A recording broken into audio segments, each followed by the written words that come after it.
নৈহাটিতে shoot out, দুষ্কৃতীদের গুলিতে খুন হলো সন্তোষ যাদব নামের এক তৃণমূল কর্মী। তার বয়স 32 বছর। ঘটনাস্থলে নৈহাটি থানার পুলিশ। বিজেপি আশ্রিত দুষ্কৃতীদের বিরুদ্ধে নৈহাটি পানি ট্যাঙ্কির কাছে ঘটনাটি ঘটে। পরপর 3 থেকে 4 রাউন্ড গুলি চালানো হয়।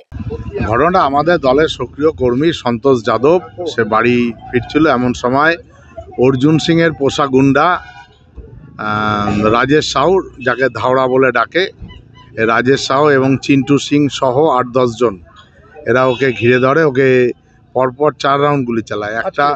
একটা ঠিক কপালের মাঝখানে লাগে, একটা এই নাকের উপরে লাগে, একটা এইখানে লাগে। 3টে গুলি ওর রয়েছে, আর একটা গুলি কানের পাশ দিয়ে বেরিয়ে যায়।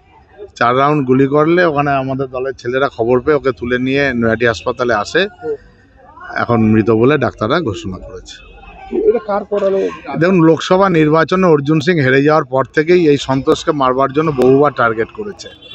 এটা অর্জুন সিং তার ক্রিমিনালদের দিয়ে এই গুলিটা করিয়েছে। এই রাজেশ, চিন্টু, এদেরকে দিয়েই এই মারিয়েছে। এরা ক্রিমিনাল, এরা মানে রিনাউন্ড ক্রিমিনাল এখানকার।